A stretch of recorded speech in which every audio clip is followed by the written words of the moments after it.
Então, boa tarde a todos e a todas. Não sei se a Ana Prestes já está por aqui. Nesse Fórum Global de hoje, gente, a gente vai falar sobre as tensões na Ucrânia que sinaliza aí um caminho de uma possível conflito armado, né? Boa tarde, Ana. Boa tarde. Tá sem som. Tá sem som. Pode ser que seja o fone. Tá sem som aqui. Não tô ouvindo, não. E parece que tá ativado o microfone, mas tá sem som.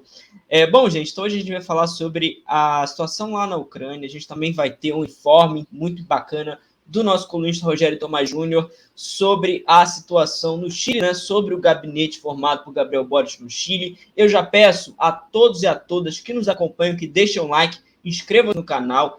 Quem puder contribuir com o Superchat, isso é muito bem-vindo. A gente vai ter a participação do analista internacional Gustavo Oliveira conosco, que vai comentar um pouco sobre essa situação também. Daqui a pouco eu chamo ele. A Ana voltou. Vamos ver se agora está com som. Tá com som? Tá, agora tá. Ai, que bom. Boa noite. Saí, entrei de novo. Boa noite, Lucas. Boa noite a todo mundo que nos acompanha.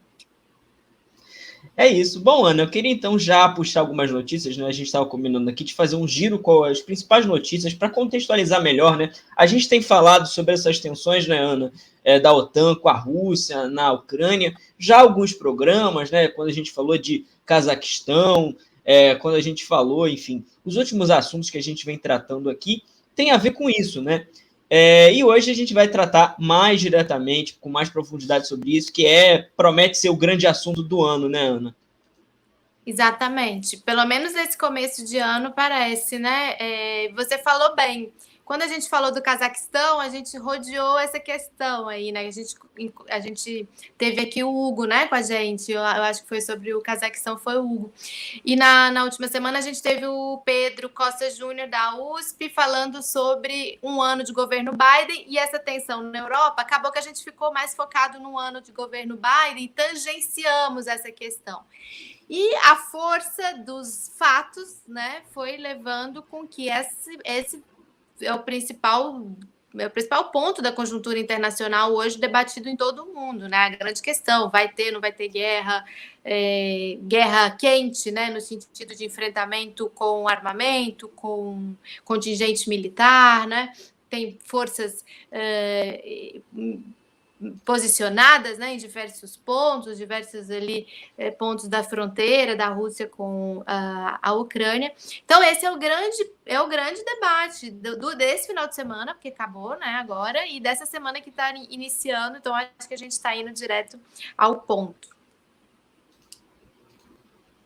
É isso, Ana. Eu queria dar uma boa noite aqui para a Venanice Ferreira. Lembrar também, dar um bom dia. Eu esqueci de dar um bom dia para todos e todas que nos acompanham aos domingos. Nossa audiência também é bem bacana. Aos domingos. E, gente, fica novamente aquele pedido. A gente luta, né, na mídia independente também contra os algoritmos. Então, quem puder deixar o like, é de graça, gente. Deixa o like, que isso ajuda e muito a gente. Sempre importante relembrar isso. Inscrever-se no canal, ativar o sininho, todas aquelas coisas. E também, claro, quem puder contribuir aqui no nosso pix@revistaforo.com é muito importante. Se tornar membro, enviar superchat também são formas muito bacanas de contribuir com a mídia independente.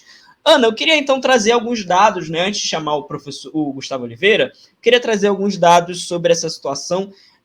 Há uma estimativa aí de que a Rússia mobilizou cerca de 100 mil soldados para ficar aí na fronteira com a Ucrânia. Eu ia até pegar a imagem do mapa para mostrar para vocês, daqui a pouco eu coloco.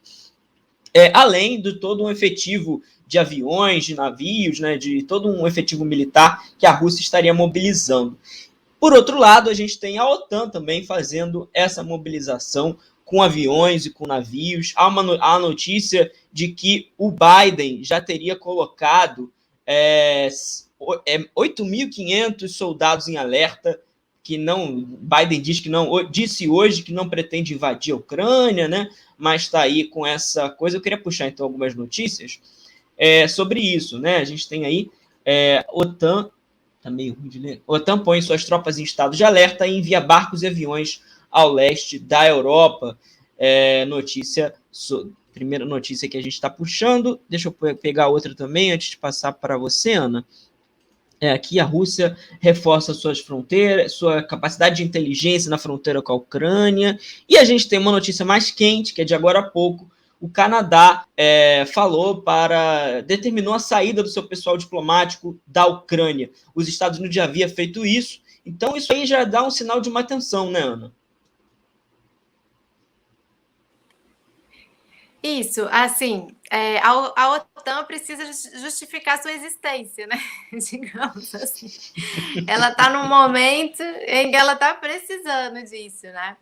Então, Lucas, a minha leitura é que foi construída toda uma narrativa pelo Ocidente, e aí os Estados Unidos têm os seus parceiros, Canadá, Austrália, seus parceiros também de primeira hora, né? Tem o Reino Unido também ali pressionando para ter um tensionamento. Então foi construída uma narrativa seguinte: olha, a Rússia vai invadir a Ucrânia, a Rússia vai invadir a Ucrânia, a Rússia vai invadir a Ucrânia.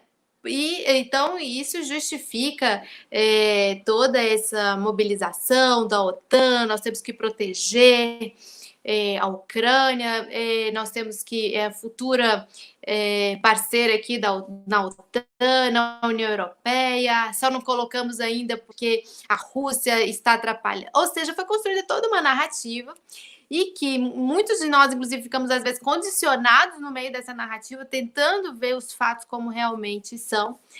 E a gente esquece de todo um background aí, de todo um contexto, uma história, em que, por exemplo, essa mobilização de tropas da Rússia, ela também é muito fruto lá do ano passado, começo do ano, quando o Zelensky falou assim: o principal objetivo do meu governo é reincorporar a Crimeia.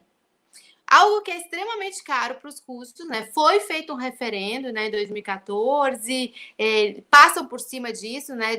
Essa imprensa e esses governos, eles falam, não, foi uma anexação abrupta, passam por cima de fatos que essa mesma imprensa noticiou sobre o referendo e tudo mais. Foi criado, então, a partir desse momento, se eu não me engano, a partir da segunda metade do ano passado, de 2021, em que essa tensão ela aumenta, porque os russos elevam o tom também dos recados, digamos assim, né? Vocês, na Crimeia ninguém mexe, nós não vamos aceitar a Ucrânia na OTAN, não vamos aceitar a Geórgia na OTAN, não vamos, está muito claro. E é daí que decorre. Então, essas tropas também elas já estão ali, já tem um tempo, né? Desde o final do ano passado, que eles estão posicionando como um claro sinal de que, olha, nós estamos aqui, vocês vão ter que sentar e negociar, igual o Lavrov fala, né? Por escrito, queremos tudo por escrito.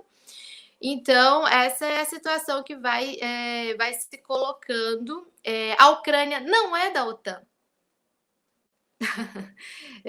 Então, inclusive os alemães falaram isso, né? Acho que o Olaf Scholz chegou também até a falar isso, né? Quando a Ucrânia pediu armas, eu acho que pediu armas para a Alemanha. Então, é aquele tipo de situação que eles estão tentando criar uma situação de fato consumado. Tipo assim, olha aí a prova de que a Ucrânia tem que estar na OTAN. Olha aí a prova de como a OTAN é importante, precisa de mais dinheiro, precisa de mais investimento. Então, é um momento de grave crise no mundo, pós-pandemia. Crise, a gente fala daqui a pouco, vamos perguntar para o Gustavo, crise energética, inclusive na relação com a Alemanha, pressão com a Alemanha, tudo isso, com o Reino Unido também. Então, essa é a leitura mais ou menos assim que a gente tem feito para tentar contrarrestar também aí toda essa narrativa que foi construída. Muito importante. Antes de chamar o Gustavo, vou chamar ele agora, só queria ler mais um título que eu tinha separado aqui, que eu acho também interessante para a gente introduzir, que pode ser que tenha uma rebelião, entre aspas, na própria OTAN, né? Que não é toda a OTAN que está muito contente com isso. A Croácia não está muito contente com essa possibilidade de deflagração de um conflito, né?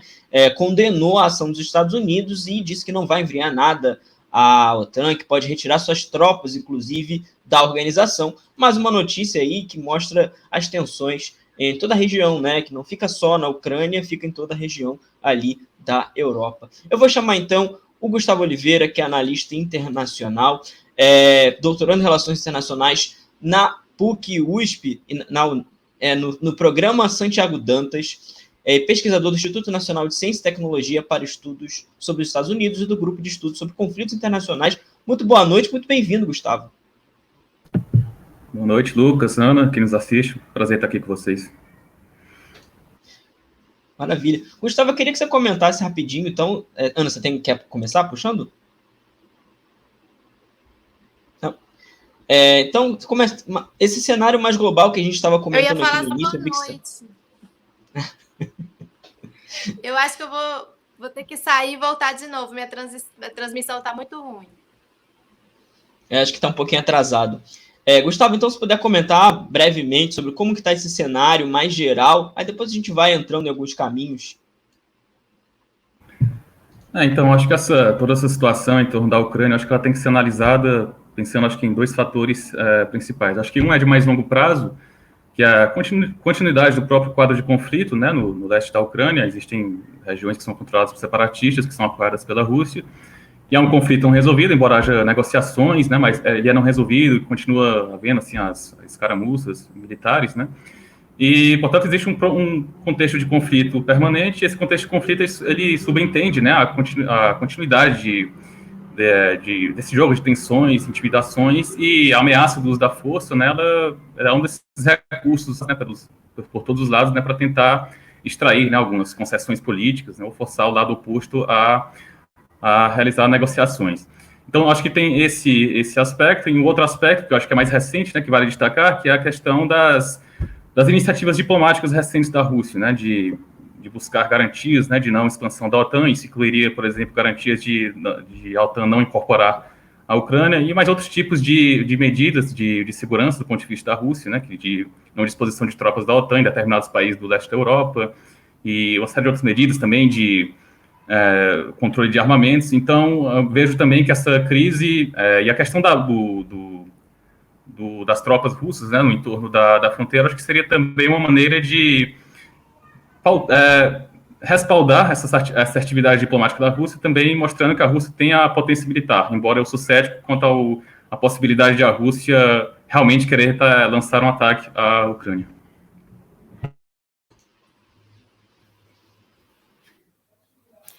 Desculpa, gente, minha rede estava ruim, mudei aqui de aparelho, de rede. Boa noite, Gustavo, obrigada também por você estar aqui com a gente. Um ponto que no final de semana chamou muita atenção, eu queria fazer essa pergunta, não sei se depois o Lucas quer agregar outra, antes da gente voltar para ti.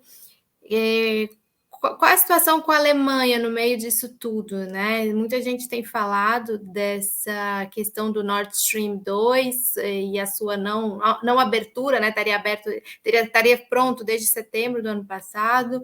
Esse momento de transição de governo na Alemanha, né? Depois de 16 anos de Merkel, né? É um momento importante de tentativa de estabilização de um novo governo, né? E no final de semana houve, inclusive, a renúncia do chefe da Marinha, do comandante da Marinha, né, por se posicionar, tentando ponderar a importância da relação da Alemanha com a Rússia, né?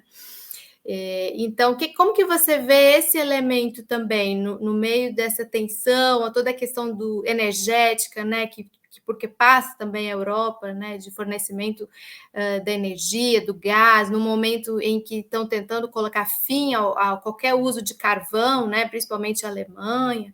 Como é que você vê essa questão? Acho que a Alemanha ela segue esse consenso ocidental, né, de apoiar a integridade da Ucrânia, mas ao mesmo tempo ela tem um interesse em manter boas relações com a Rússia, né? Como você falou, tem essa questão essencial do gás, tem esse projeto do Nord Stream 2, que já está em fase de finalização, né, aguardando alguns procedimentos burocráticos para entrar em operação plena. E essa é uma questão que, na Alemanha, a classe empresarial alemã tem todo o interesse que esse projeto ele venha, né, a se concretizar, e o governo alemão também, acho que são continuidade que vem da Merkel para esse novo governo, uma questão de ver nesse projeto como uma energética da Alemanha, né? Então, tem a Alemanha de um lado, querendo um pouco manter boas relações com a Rússia, principalmente nessa questão energética, e é importante ressaltar também que, ainda quando a Merkel estava no governo, né, no ano passado, alguns meses atrás, houve uma reunião entre a Merkel e o presidente Biden nos Estados Unidos, em que eles concordaram que o Nord Stream teria continuidade, né? Ou seja, a Alemanha só faria algum tipo de retaliação se a Rússia usasse, né, esse recurso energético como algum tipo de retaliação, de chantagem política, né? Então, eu acho que dos próprios Estados Unidos, acho que também tem uma certa... Lá existe, é bom ressaltar também que dentro da classe política dos Estados Unidos, assim, no Congresso, principalmente dos republicanos, existe uma oposição a esse projeto, né? Exatamente porque ele, de certa maneira, na visão deles, nos Estados Unidos, ele aumentaria a influência da Rússia na Europa, daria mais capacidade, maior margem de manobra política para a Rússia, né, para influir na Europa. Mas, ao mesmo tempo, assim, na própria administração Biden, eu creio que também haja uma certa abertura para deixar esse projeto ter continuidade, exatamente em nome de manter boas relações com a Alemanha também. Um dos grandes interesses do Biden era também um pouco recuperar essa aliança transatlântica, que com o Trump ela foi, de certo modo, abalada. Mas eu acho que esse aspecto energético me parece assim, que é uma questão que há um certo consenso entre os Estados Unidos e a Alemanha, exceto, né, haja alguma ação militar da Rússia, que aí serviria de um motivo para alguma retaliação. Mas eu acho que, nesse sentido, a tendência é que prevaleça, né, esse interesse da Alemanha e também da administração Biden, de que, mesmo que ela tenha alguma antipatia por esse projeto, por essa cooperação energética com a Rússia, mas para o Biden as relações com a Alemanha parecem ser mais importantes, né, do que tentar barrar de vez esse projeto russo. Russo-alemão, né? Vamos frisar isso. A gente sempre parece projeto russo, gasoduto russo, mas é algo que tem as duas mãos, né? A Rússia depende do dinheiro, né? Da compra desses recursos energéticos, e ao mesmo tempo esses países que compram dependem da mercadoria que a Rússia vende, né? Então é uma via de mão dupla, sempre vamos ressaltar isso. Eu não sei se você viu uma das últimas falas do Lavrov, em que ele fala assim, provocativamente, né? Ele fala assim: parece que os alemães estão tendo problema com a sua soberania econômica, a sua autonomia econômica, não estão conseguindo tratar direto com a gente a questão do Nord Stream, ou seja, fez uma provocação nesse sentido para a Alemanha, né? Justamente questionando se os Estados Unidos estariam tentando impedir, né, a concretização desse projeto.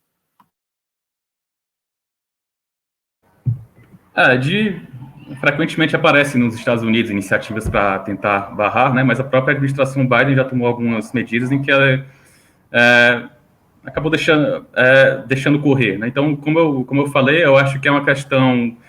Acho que os Estados Unidos só partiriam para uma posição mais assertiva, né, contra essa cooperação energética, e isso subentenderia também algum tipo de pressão sobre a Alemanha se a Rússia realmente tomar alguma ação ofensiva mais clara em relação à Ucrânia, né?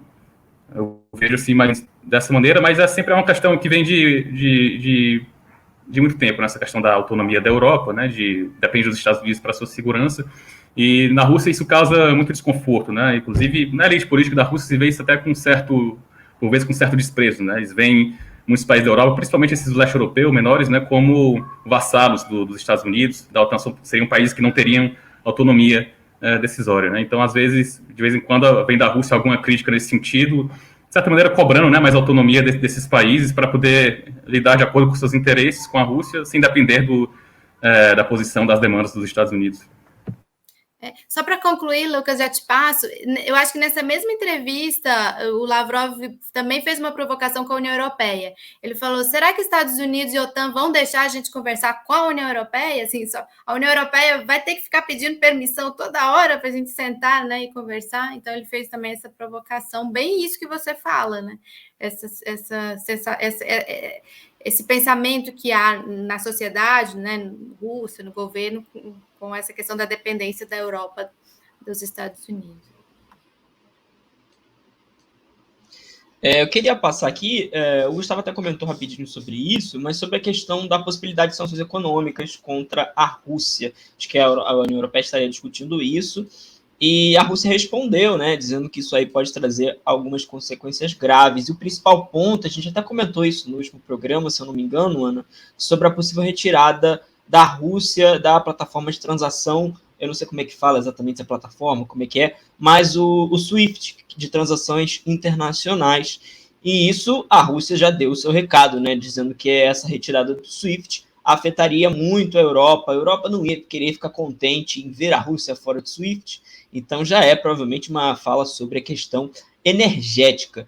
E eu queria puxar uma outra questão sobre isso, já encadear as duas questões, sobre que se fala muito que essa questão sobre a possibilidade de uma invasão na Ucrânia seria a nova arma de destruição em massa do Saddam, que está sendo utilizado pelos Estados Unidos aí como uma forma de enfrentamento à Rússia, sem nada muito concreto.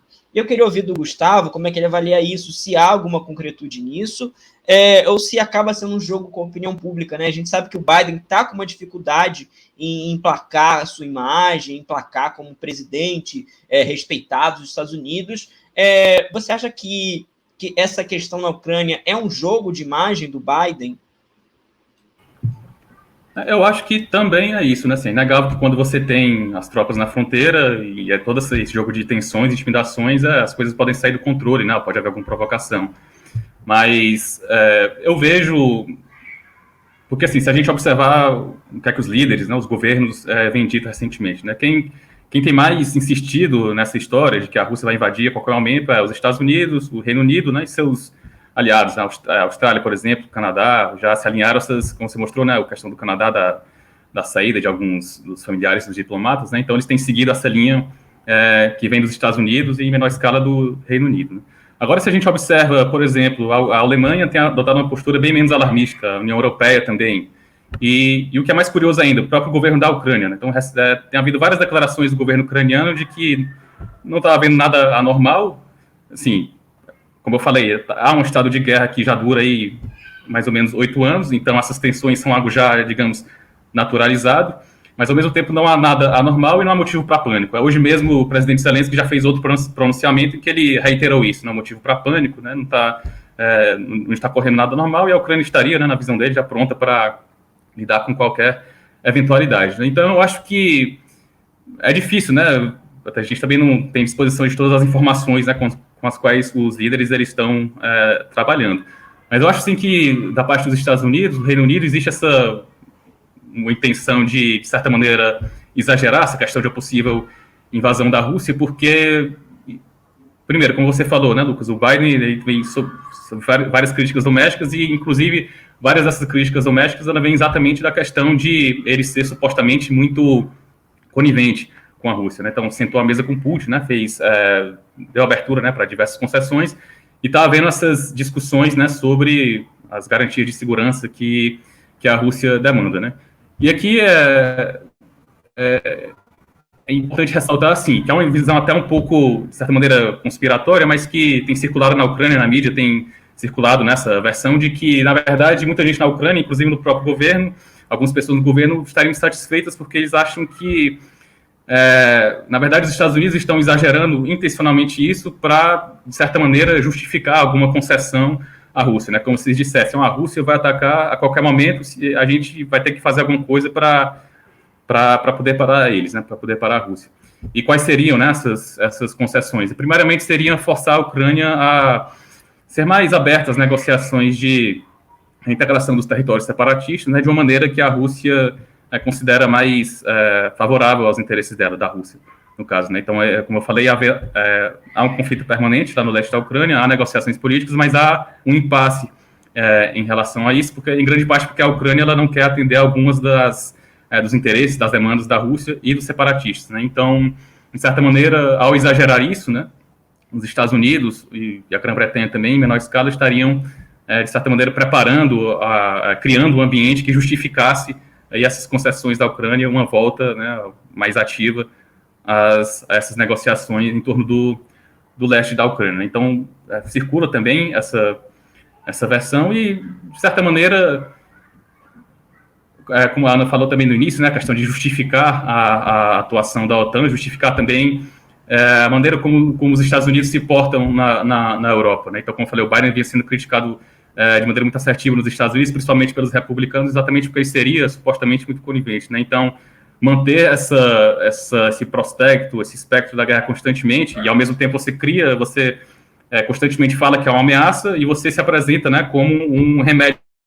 Os Estados Unidos estão enviando armamentos para a Ucrânia, né, mobilizando todo o aparato da OTAN quanto a isso, então seria também conveniente para o Biden aproveitar essa crise para se mostrar nesse sentido também, como líder assertivo contra a Rússia, né? Isso quer dizer, é claro, que não esteja acontecendo nada lá, são fatores reais, né? A questão das tropas, né? A possibilidade de haver provocações, de escalar para um conflito de fato, né? Uma invasão russa, mas de todo modo acho que é o que, de certa maneira, se tenta extrair sim disso algum benefício político. Essas viagens mesmo, né, do Blinken, ela teve uma narrativa bem de bombeiro, assim, né? Ele vai conversar com o Zelensky na Ucrânia, ele vai conversar com a Relações Exteriores da Alemanha, né, Annalena Bruckmann, e depois ele vai para conversar com Lavrov, né? E toda a narrativa foi construída como como isso que você falou mesmo, Gustavo, assim, como os Estados Unidos necessário, né? Como eles são necessários aqui para impedir uma guerra ou para impedir o aprofundamento, né, dessa tensão.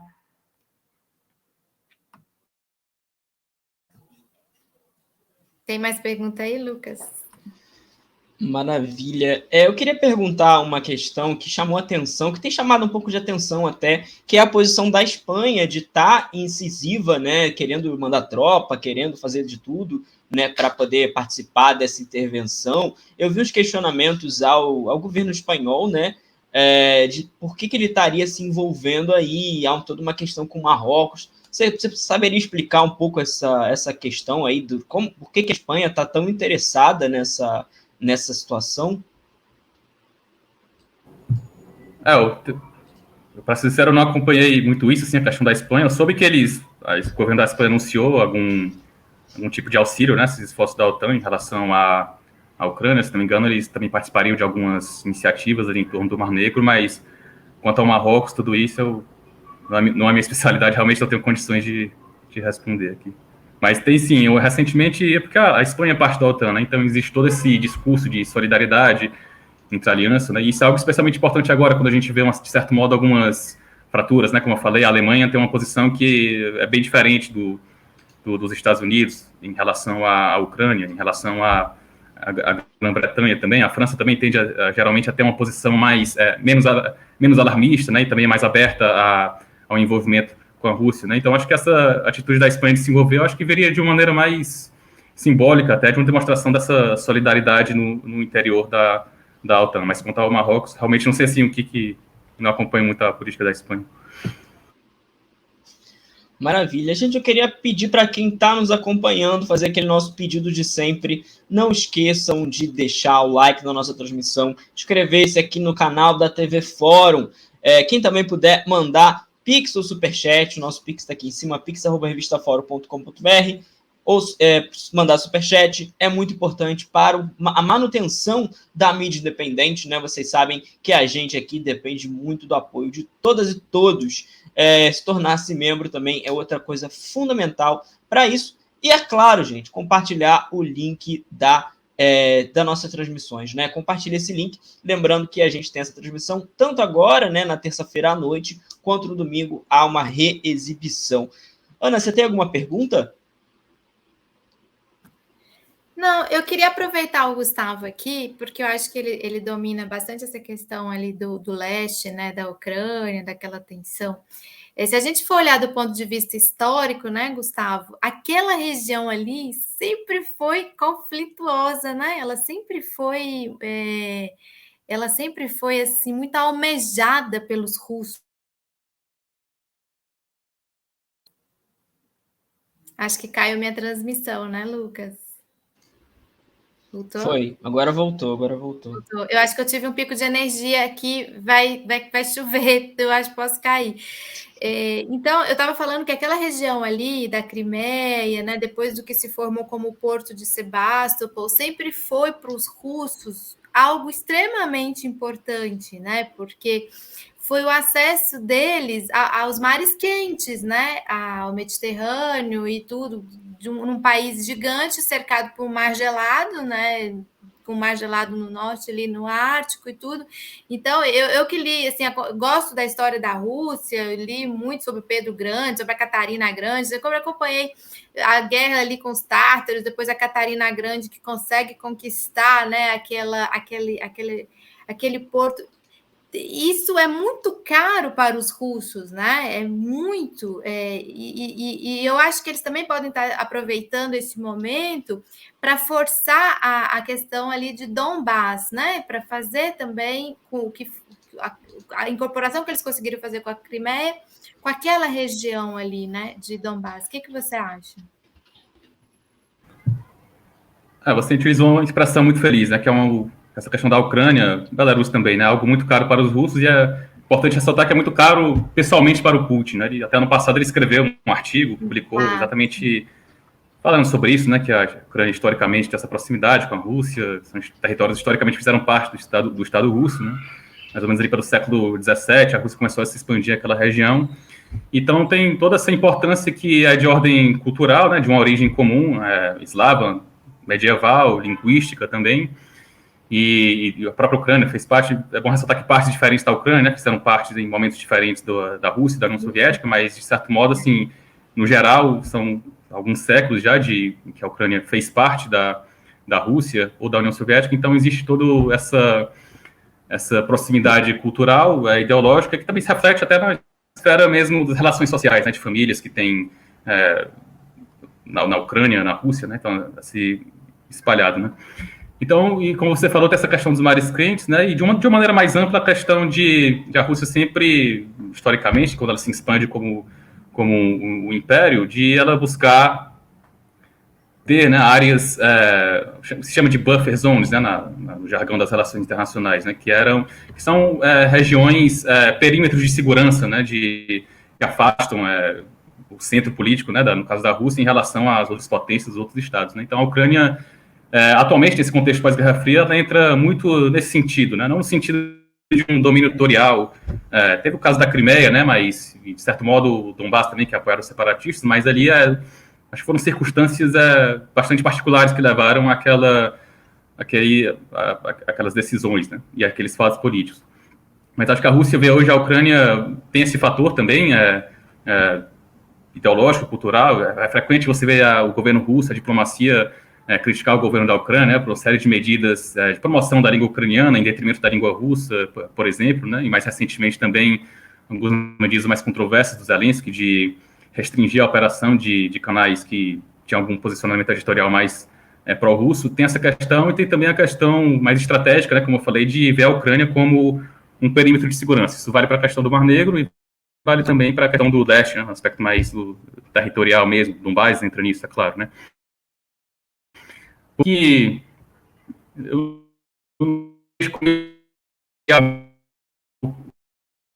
a Rússia quer invadir e ocupar outras partes do território da Ucrânia, né? Primeiro porque isso seria muito custoso economicamente, né? Politicamente, porque hoje na Ucrânia é uma sociedade dividida ainda, há uma parcela considerável da sociedade da Ucrânia que ainda favorece bons laços com a Rússia, busca bons laços com a Rússia, mas ao mesmo tempo nos anos recentes, houve um crescente nacionalismo também, que se manifesta até de formas mais extremas, né, mas um nacionalismo até mais moderado, né, que valoriza a independência da Ucrânia e vê a Rússia como um Estado agressor. Né? Então, digamos que a Rússia invada. Tudo bem, ela invade, derrota o exército ucraniano, ocupa. E aí, como é que você administra uma região onde grande parte da população pode ser hostil? Né? Como é que você sustenta o controle desse território dessa maneira, né? Então, nesse sentido, eu vejo com bastante ceticismo que a Rússia esteja planejando ela mesma, né, por si mesma, lançar um ataque, a não ser que haja alguma provocação, basicamente uma provocação contra os separatistas ali da região do Donbás, ou seja, se a Ucrânia lança alguma ofensiva militar que possa pôr em risco a existência das repúblicas de Donetsk e Luhansk, eu acredito que aí, nesse caso, sim, a Rússia poderia fazer alguma retaliação, entrar no território ucraniano, né, para retaliar. E é bom lembrar isso, né, porque, inclusive, recentemente, havia uma série de declarações dos separatistas alegando que a Ucrânia, de certa maneira, vem pode estar preparando algum tipo de ofensiva na região do Donbás. Né? Então, eu vejo assim, a Ucrânia, repito, resumindo, né, com tudo que eu falei, eu acho que a Ucrânia tem essa importância estratégica, geopolítica, tem essa importância cultural também, ideológica, né, que é essa herança imperial russa, mas, ao mesmo tempo, eu acho que isso não necessariamente constitui um fator para que justifique uma invasão, alguma conspiração territorial mais ampla da Rússia, exceto em alguns contextos, em algumas situações mais específicas. Maravilha, maravilha. Eu queria aqui ler alguns comentários, gente. O Celso Rico, a Ucrânia depende de 75% do gás da Rússia. O Sérgio Sheik, os Estados Unidos nunca ganhou uma guerra sozinho, só coloca fogo e joga os jovens aliados para morrer. Está na hora do mundo parar de bajular uma potência fictícia. É complicado chamar os Estados Unidos de potência fictícia, né? Mas é um ponto interessante para a gente discutir. Eu queria agradecer muito a presença do Gustavo aqui no nosso Fórum Global de hoje. Queria perguntar se o Gustavo queria fazer um comentário final sobre esse tema, né? Foi bem interessante a gente ver que talvez não seja bem assim, né? Que talvez não estejamos tão perto de uma conflagração, de uma guerra na Ucrânia, mas, enfim, de fato, vai ser um tema que deve dominar o noticiário internacional durante todo esse ano de 2022, né, Gustavo?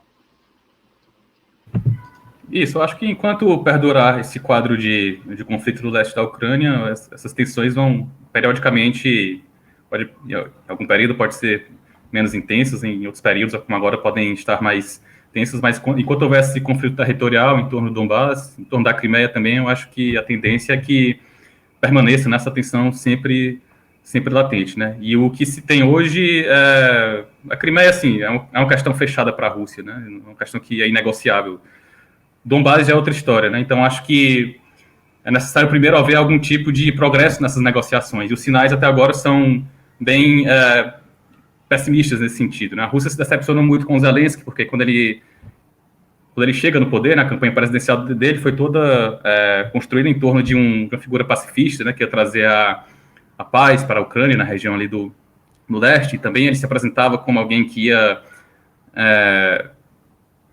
superar essas divisões na sociedade ucraniana. Ali na campanha falava em russo e ucraniano, ele se apresentava como alguém que ia superar essas divisões identitárias. Mas o que ocorreu depois foi, desde que ele está no poder, é o contrário disso, né? Ele, de certa maneira, continua as características do Petro Poroshenko, que era o presidente anterior, no sentido de, em menor escala, né, mas havendo assim uma certa retórica militarista também, fazendo algumas provocações em torno do leste, e também assumindo um pouco desse discurso nacionalista, né? Então, acho que enquanto perdurar isso, é importante ressaltar também que ele sofre pressões domésticas, né? Ele é visto muitas pessoas na Ucrânia como um líder fraco, que não tem condições de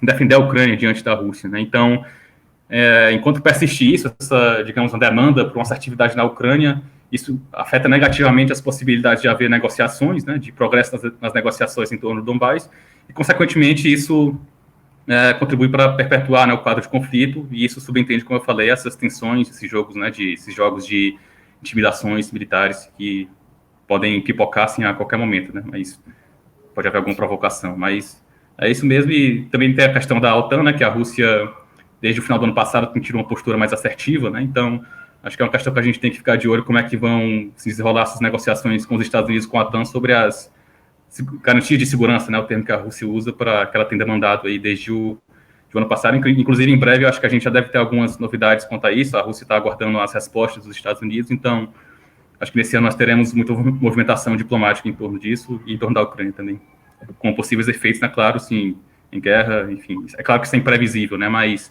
as tensões estão sempre latentes. E eles falam que eles querem por escrito, né? Eles insistem, eles querem respostas por escrito. Exatamente, isso é uma coisa curiosa, né? Curioso porque eu digo assim, né? Porque, de fato, os Estados Unidos não querem que a Ucrânia na OTAN nesse momento. O Biden já deu várias declarações nesse sentido. Entre outras questões, porque poderia, né, ter esses problemas com a Rússia. Mas eles têm que falar de outras questões, né? Como por exemplo, eles têm dito que é necessário que a Ucrânia faça progresso no combate à corrupção, enfim, reformas democráticas, toda aquela história, né? Então, o próprio quadro de conflito territorial torna muito custoso para a Ucrânia absorver a OTAN. Então, de fato, a Rússia sabe que a Ucrânia não vai entrar na OTAN, assim, no futuro próximo, né? Eu vejo essa questão das garantias escritas, mas como uma coisa, talvez como um dever histórico que o Putin queira ter para si, né? Porque, se a gente lembrar, a raiz desse problema da OTAN é que a Rússia acha que foi, de certo modo, traída. Ela recebeu, na visão da Rússia, né, garantias, não foram garantias no papel, e esse é o problema, né, de que a OTAN não se expandiria. Lá nos anos 90, 91, com Gorbachev, né, já houve algumas indicações, não garantias, mas algumas indicações que foram dadas para as lideranças soviéticas de que a OTAN não se expandiria para o Ocidente. No começo do mandato do Yeltsin também houve algumas indicações de que não, a OTAN não vai se expandir, nós vamos ser amigos com a Rússia, né? Mas depois isso não aconteceu. E na visão da Rússia isso aconteceu porque, na visão do Putin, né, dessa elite em torno dele, isso não aconteceu exatamente porque essas lideranças passadas da Rússia não obtiveram garantias fortes, né, escritas no papel também, inclusive nesse sentido, né, de que a OTAN não se expandiria e que a OTAN respeitaria os interesses da Rússia, né? Então vejo muito nesse sentido também essa insistência da Rússia, né, em ter algum tipo de garantia jurídica na forma de um tratado propriamente dito. E eu achei interessante quando você falou sobre essa mudança de postura do Zelensky, né? Porque toda essa questão da elevação, né, da tensão, tem muito a ver. Eu não sei se foi um decreto, foi um documento que foi aprovado, em que eles falam categoricamente que o principal objetivo, um dos principais objetivos do governo seria reincorporar a Crimeia, né?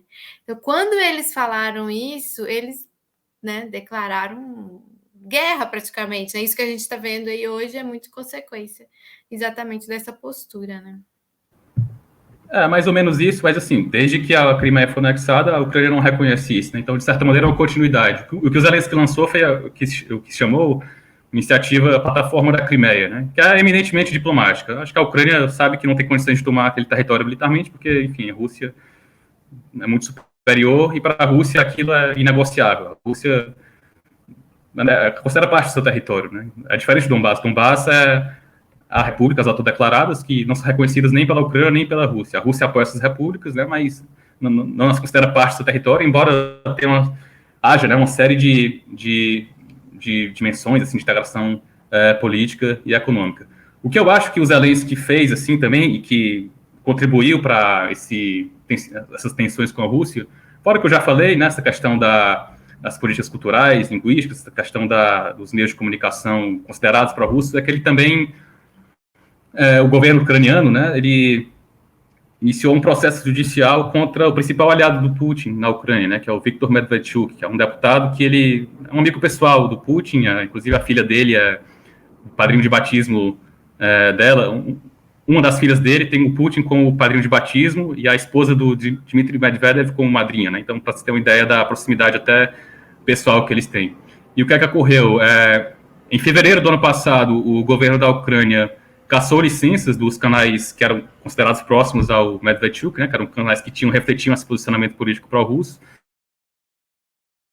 Sobre alegações de que esses canais receberiam recursos que contribuiriam para financiar as atividades dos separatistas, né? Isso é considerado ilegal na Ucrânia.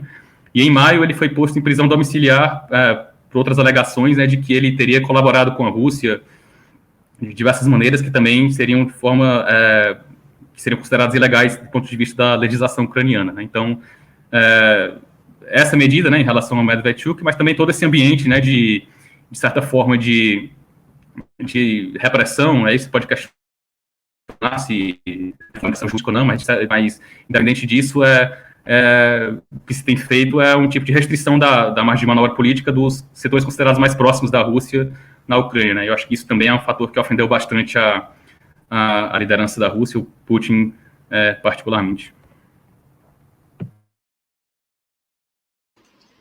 Muito bom, muito bom. Muito obrigado, Gustavo, pela participação aqui no nosso Fórum Global. E que volte mais vezes também, que eu acho que vai ser um tema que a gente pode conversar bastante, e foi muito bacana essa nossa conversa. Obrigada, Obrigado, Gustavo. Lucas, Ana, que nos acompanhou. Até a próxima, foi um prazer estar com vocês. Maravilha, Ana. Olha, teremos aqui pela primeira vez nesse ano, inaugurando aqui a participação em 2022. Rogério Tomás Júnior vai entrar com a sua coluna do Rogério agora ao vivo conosco. Coluna do Rogério.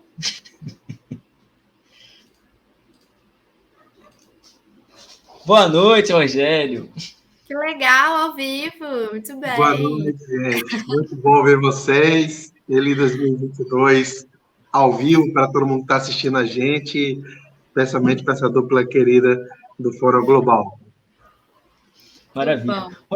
Rogério, antes de perguntar o seu assunto, eu quero fazer aquele nosso merchan de sempre aqui, que a gente precisa reforçar muito. Essa semana a gente está tomamos um alertinho aí da plataforma, então a gente precisa muito que vocês deem like no nosso programa, que vocês compartilhem o nosso link, inscrevam-se no canal, interajam aqui conosco. Tivemos poucos comentários hoje, então quem puder, é muito importante para a mídia independente. Rogério, você veio trazer para a gente o gabinete do Gabriel Boric, né?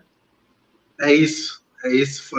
É uma notícia que hoje já é quase velha, mas vale a gente relembrar, até porque muita gente está em ritmo de férias, ou está de férias mesmo, está na praia. Se tiver alguém assistindo o programa na praia, talvez esteja se informando só agora, mas na sexta-feira, 21 de janeiro, o presidente eleito do Chile, Gabriel Boric, o presidente mais jovem da história do país, anunciou o seu gabinete ministerial. São 24 nomes, 14 mulheres, 10 homens, ou seja, 58% de mulheres no gabinete, um gabinete jovem, a média matemática, digamos assim, é de 49 anos, mas tem muita gente na faixa dos 35, 45 anos. É um gabinete também que privilegia, faz até um sinal para as forças políticas chamadas independentes do Chile, né? Gente que não tem militância em partido político tradicional. Isso é um sinal para uma porção da sociedade que tem muita resistência, muita desconfiança em relação ao sistema político do país como um todo, e também trouxe novos aliados para o governo, né? Trouxe praticamente, o anúncio já é a confirmação do embarque do bloco, antigamente chamado Concertação, é o nome que a gente mais gosta de falar, né, Ana e Lucas, mas que hoje se chama Unidade Constituinte. São vários ministros, inclusive, um dos nomes que eu já começo a apontar individualmente, o ministro da Economia, o ministro da Fazenda, o economista Mário Marcel, que era o presidente do Banco Central, inclusive reconduzido ao cargo pelo próprio Sebastião Pinheira. É um cara que é independente, mas que é muito próximo ao Partido Socialista. E a nomeação do Mário Marcel é um recado para o mercado, né? Para dizer, não vai ter nenhum cavalo de pau na economia, vamos seguir nos eixos que a gente está atualmente. O Chile, de fato, tem uma economia... Rogério, fala. Ele é o Palocci do Boric? Vi o pessoal falando que ele é o Palocci do Boric. Como é que você vê isso? Acho que é exagero, acho que é um pouco de exagero, até porque o Palocci, né, tem uma pessoa de péssima memória para a esquerda brasileira e que, enfim, não vamos entrar muito nessa discussão, não. Ele não chega a ser isso, né? É um cara que é muito respeitado, foi considerado economista do ano, tem um monte de prêmio aí acumulado, mas é mais um sinal, olha, não vamos dar nenhum cavalo de pau. O Boric, em termos de projetos, ele fala que o Chile precisa, sim, mudar a sua economia, né, o eixo principal da sua economia, mas, por enquanto, não deve ter nenhuma grande novidade.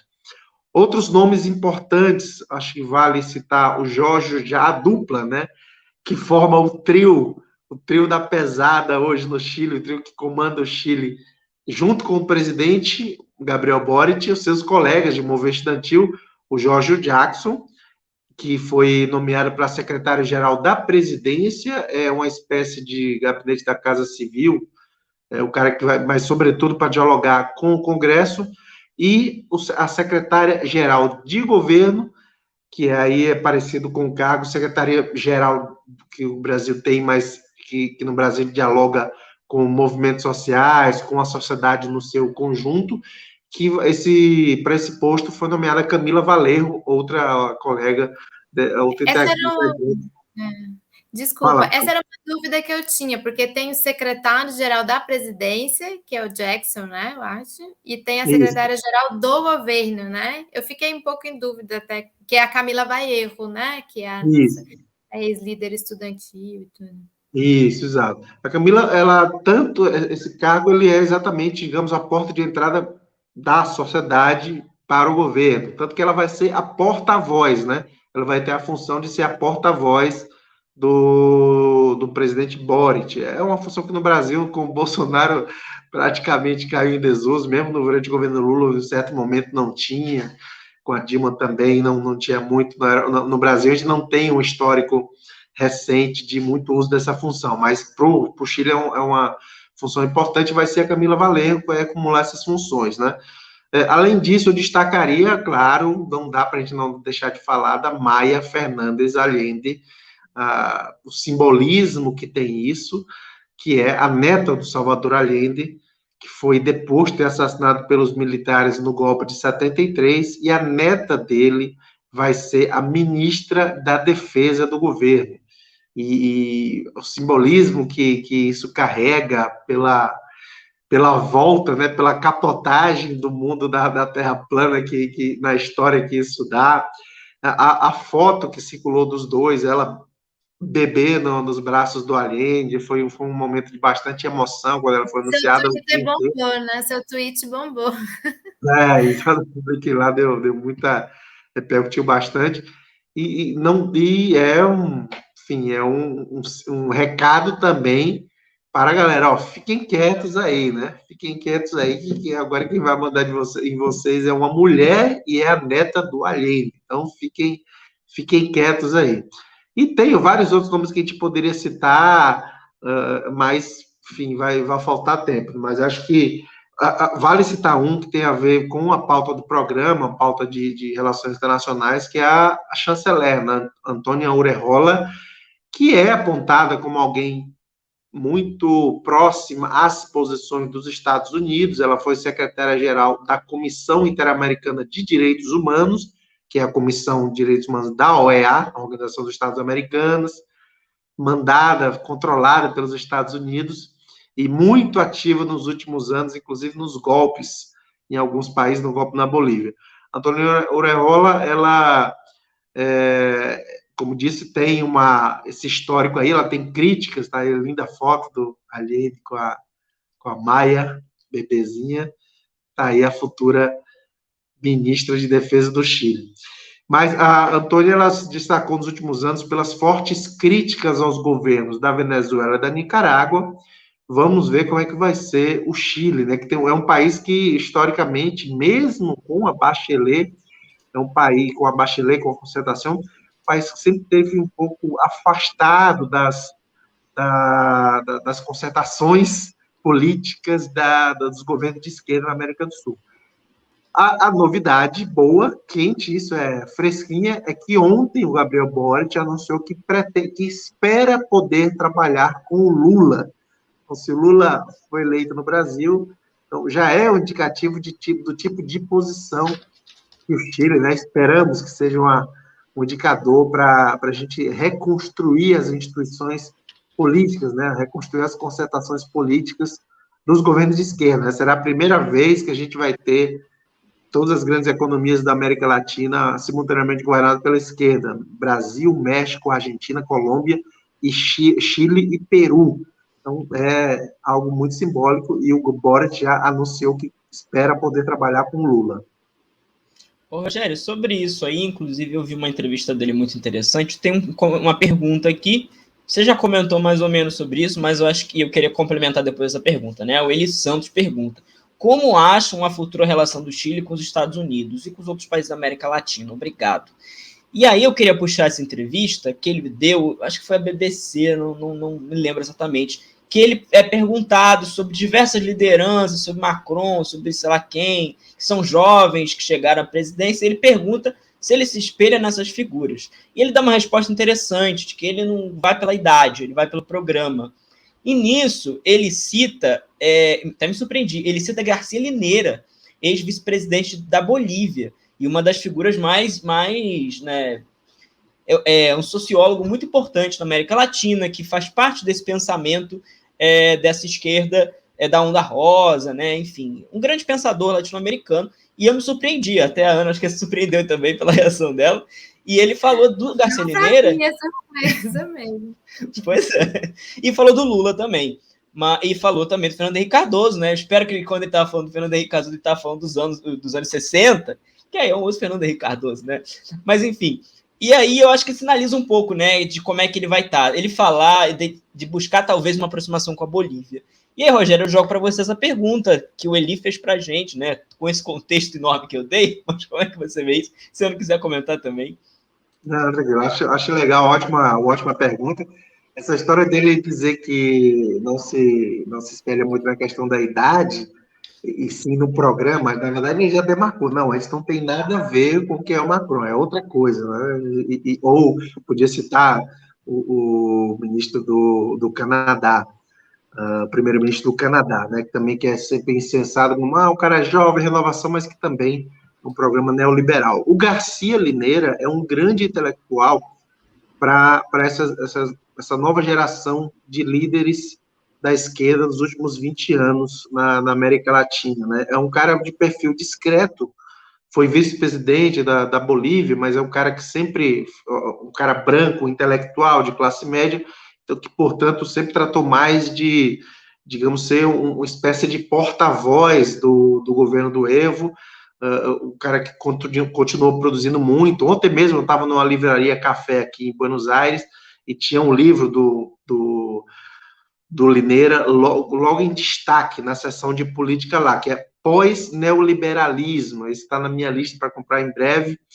E, enfim, é uma figura que é muito respeitada e não só na América Latina, aliás, é um cara que é muito respeitado e muito quase venerado, por exemplo, pela nova esquerda espanhola, né, pela galera do Podemos. Um cara que tem muito vínculo com o pessoal do Podemos, assim, é um cara que realmente merece ser lido, merece ser escutado. Em relação aos Estados Unidos, enfim, o Boric certamente vai ter, se ele for coerente com o programa dele, vai ter que se descolar um pouco, porque vai ter que se aproximar dos países da América do Sul. Agora, é uma incógnita como é que será feito isso, em que ritmo, em que áreas, porque a relação comercial com os Estados Unidos acho que não vai ter nenhuma descontinuidade. O Chile depende muito das exportações para os Estados Unidos, para a China. Acho que isso não deve mudar muita coisa. Agora, em relação às disputas políticas na região, acredito que vai mudar, mas talvez de forma paulatina, né? Até porque vamos ver como é que vai ser a eleição no Brasil, a eleição na Colômbia, se o Petro for eleito também vai dar força para o programa que o Boric pretende implantar no Chile, enfim. Então, vamos ver, tem tempo, né? São vários processos simultâneos, em paralelo, que se interrelacionam.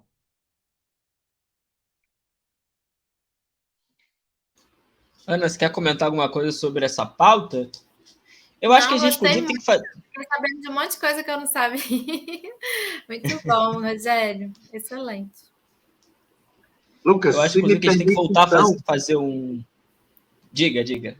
Não, só se me permite dizer que a gente fez no início aí a necessária chamada para o apoio, para o financiamento do programa, do canal, mas me permite fazer, então, merchandising. Eu estou preparando um livro-reportagem sobre o Chile, e será, o título provisório já mais ou menos indica o que é, o Chile de Gabriel Boric. Eu vou tratar do processo social que o Chile está vivendo de 2019 para cá, mas vou falar assim, um pouco de antecedente, sim. Vou falar da questão econômica do Chile, desde a ditadura para cá, do Allende para cá. E estou abrindo uma vaquinha virtual, um crowdfunding, já que eu vou ter que ir para o Chile, vou ter uns gastos grandes aí para fazer entrevistas, vou até Punta Arenas, vou conversar com o povo do Boric, lá na cidade dele, que é lá no extremo sul, quase do lado de Ushuaia, mais de 3.000 quilômetros de distância de Santiago. Vou para Santiago e Valparaíso também. Valparaíso é onde fica a sede do Congresso, vale sempre lembrar. Então, quem quiser contribuir, no meu Twitter tem as dicas todas, eu coloquei já hoje, vou colocar de novo agora o link do projeto no Catarse, mas é só procurar também no site do Catarse, o Chile de Gabriel Boric, Rogério Tomás, você vai encontrar quem quiser contribuir, será muito bem-vinda qualquer contribuição, né? Mas vamos financiar o jornalismo independente. A gente está num ano de eleição, além de tudo, é importantíssimo a gente garantir vitalidade para os meios da imprensa independente poderem fazer uma cobertura rápida, ágil e robusta do processo eleitoral, que vai ser a eleição mais importante da história do Brasil, né? Maravilha, muito bom, Rogério, muito bom. Eu queria puxar aqui uma notícia rapidinho, não dá para a gente aprofundar por causa do horário. Eu acho, cadê? Aqui. A gente teve eleição em Honduras ano passado, a Xiomara Castro foi eleita presidenta, né, fazendo uma reviravolta histórica em Honduras, e está uma confusão em Honduras, parece que teve racha lá dentro, setores estão tentando formar o segundo congresso, contrário ao governo, está uma situação bem complicada por lá, a gente não sabe como é que vai ser, tem cheiro de golpe no ar, confesso que eu não consegui acompanhar com profundidade, mas acho que é importante da gente trazer esse alerta aqui, para ficarmos de olho. E uma outra coisa, gente, eu acho que a gente acabou ficando muito no cenário nessas tensões geopolíticas, né, Ana? É importante a gente voltar nossos olhos também para a Colômbia. As eleições são no dia 29 de maio. Nosso último programa do ano passado foi sobre Colômbia, né? A gente recebeu aqui o senador Ivan Cepeda de Castro falando um pouquinho. E tem muita coisa estranha acontecendo, né? Ano eleitoral na Colômbia, explode um negócio ali, é um atentado ali, uma onda né? de violência forte, né? Olha, Lucas, uma notícia complicada aqui, a posse foi adiada, posse em Honduras. Eu estava com medo disso. Só para o pessoal ter uma manchete, 18 parlamentares do partido da Xiomara traíram, né? Do Partido Livre e tal. Tá uma confusão forte.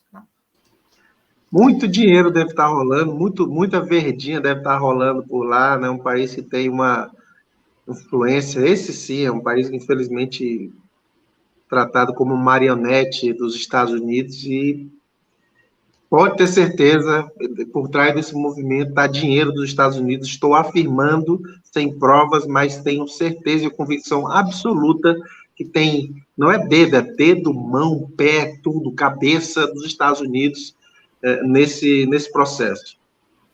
Mas a posse da notícia é essa, né? Perdão, desculpa, Ana, só dizer, a posse foi adiada e a Xiomara denuncia sequestro do Congresso. O termo que ela está usando é que o Congresso foi sequestrado. A gente já viu esse filme, né? A gente já viu isso na Venezuela acontecendo. Temos, inclusive, companheiros nossos lá. Não, é um novo golpe, né? Novo golpe de Honduras. A Dilma Rousseff ia representando, a presidenta Dilma, ela ia representar o PT na posse. Não sei se ela chegou a viajar. Acho que isso é um tema que talvez amanhã nos programas da TV Fórum vamos ter que tratar. A posse seria amanhã? 27. Posse seria 27. Mas as viagens eram hoje. Eu estava acompanhando também a viagem da Dilma, estava em dúvida se outras pessoas do PT quem ia, né? Eu estava acompanhando um pouco essa delegação do Brasil, do Foro de São Paulo, que estava indo, e as viagens eram hoje, dia 25. A gente tem gente lá, viu, Lucas? Até tem um deputado do Palácio que já participou do Fórum América Latina, o Pablo Vilas, um deputado da Câmara, do kirchnerismo aqui. Né? Ele está lá já. A Cristina Kirchner, se eu não me engano, acho que ela está lá. E também tem militantes do PT, amigos nossos, companheiros nossos, que eu sei que já estão lá também, e que foram para esse evento. Eu posso passar o contato para a gente atualizar amanhã. Muito importante isso, muito importante. Vamos ficar de olho, né? Porque é aquela história, né, Rogério e Ana? Quanto mais perto dos Estados Unidos, mais complicado fica a situação. A América Central não é novidade, infelizmente, na América Central, né?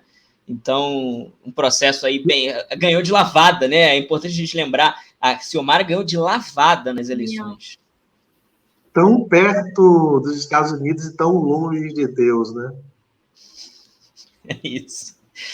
É isso, infelizmente. Bom, gente, a gente fica por aqui nesse nosso Fórum Global dessa terça-feira. Para quem está vendo no domingo de manhã, um ótimo domingo. Para quem está vendo terça-feira, muito boa noite a todos e a todas. A gente volta na próxima semana.